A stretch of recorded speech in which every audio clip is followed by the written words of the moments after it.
She was to be governess to the Duke's young daughter, Isabella. It was a position of great responsibility and her only chance to escape the grim fate of a poor relation in a crowded London house.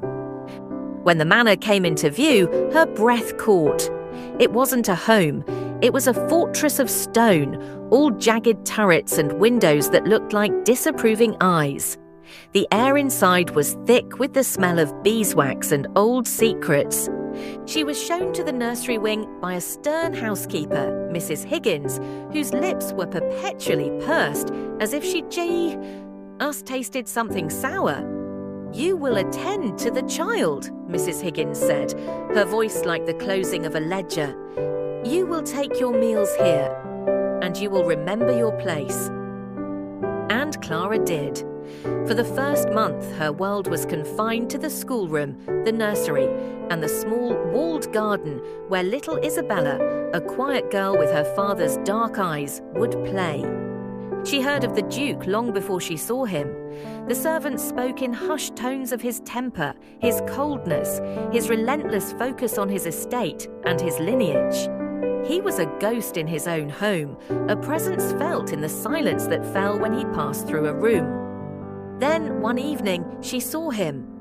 Clara was reading to Isabella in the library, a fire casting long, dancing shadows. The door opened, and he stood there. Duke Edward Blackwood was not the ogre of her imagination. He was tall, with broad shoulders and hair the colour of wet sand.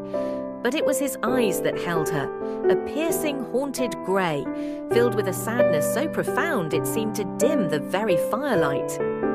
"Isabella," he said, and his voice was a low baritone that vibrated in the quiet room. It was not unkind, but it was distant as the moon. "Papa!" Isabella scrambled from the sofa and ran to him.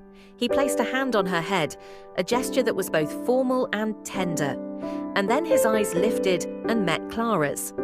It was not a long look, a second, perhaps two, but in that sliver of time, something silent and significant passed between them. It was not love, not yet. It was recognition, as if two solitary stars, spinning in the vast darkness, had suddenly become aware of each other. He gave a